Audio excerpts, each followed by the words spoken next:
So I've lined up kind of in an incremental fashion all what I call my roundies and my egg-shaped stones.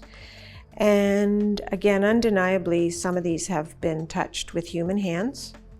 This one in particular, which really interested one of the Indigenous credentialed people, Jordan Jameson from the Mississaugas of the Credit.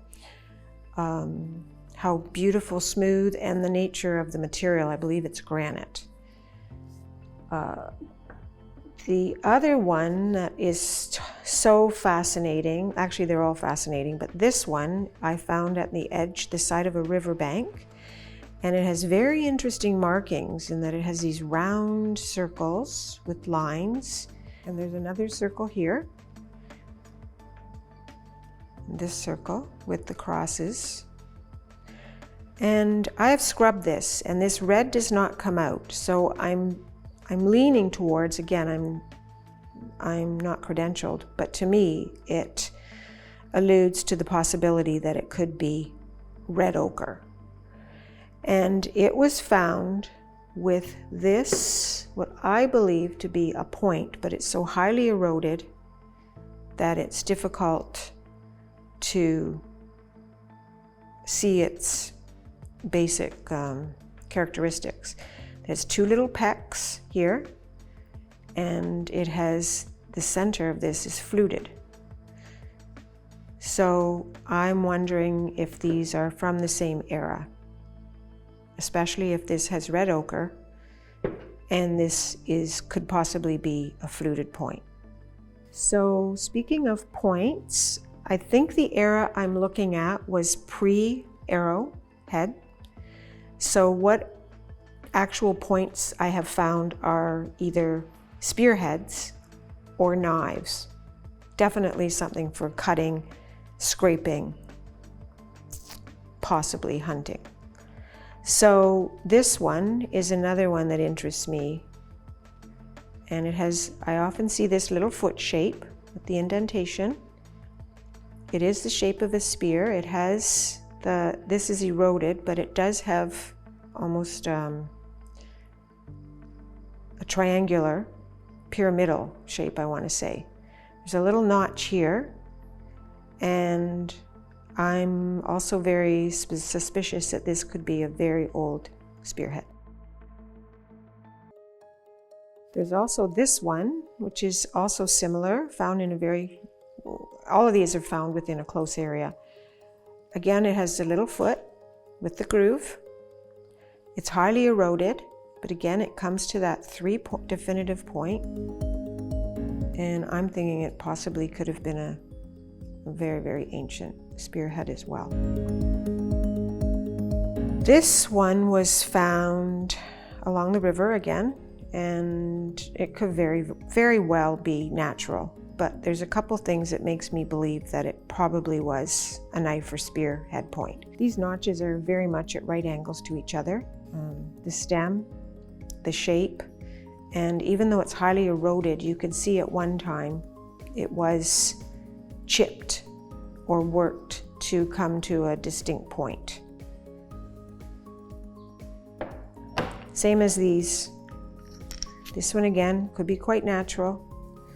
But again, it has the angle at the point, the stem,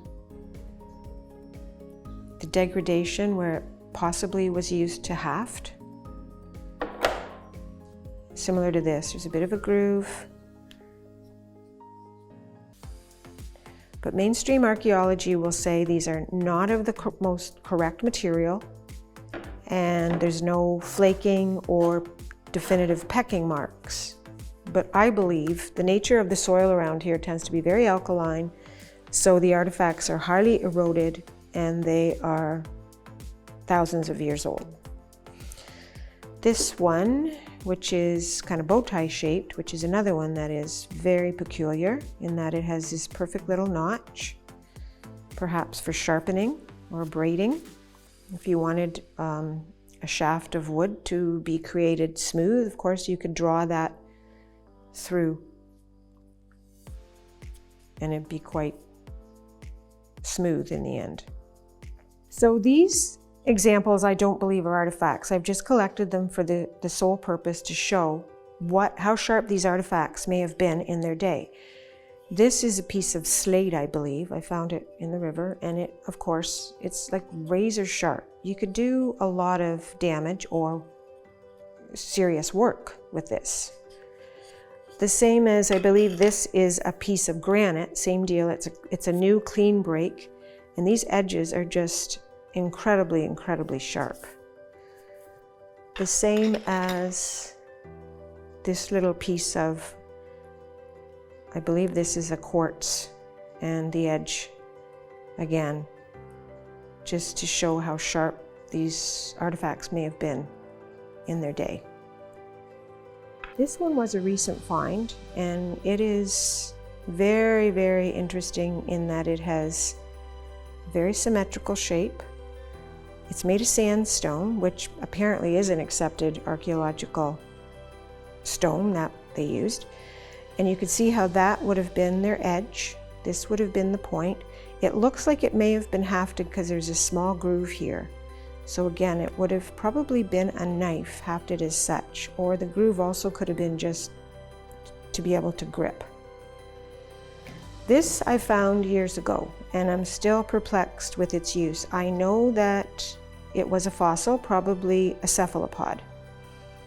And it always perplexed me until I realized that this area was highly sensitive to indigenous habitation as to why this fossil had been ground out so smoothly. And I have a few examples that mystified me when I was fossil collecting at the time. Now, speaking of teeth, I have found in this area, this I believe to be, from my research, a fossilized bison tooth. And this I believe to be a fossilized horse tooth, a very prehistoric horse tooth. Now, according to mainstream archaeology, fossilization of vertebrates did not happen in this area. So either it did, or these obviously were transported here. So my mother-in-law dug up this rose quartz and was quite excited at the time, thought she'd found something, very valuable. And she did, in a sense, because I've since come to the conclusion that it had to have been transported here, because rose quartz does not occur naturally in this area. I believe the closest place to find rose quartz is in the Kingston area. So again, we have evidence of rocks that have been transported here, as archaeologists say, exotics.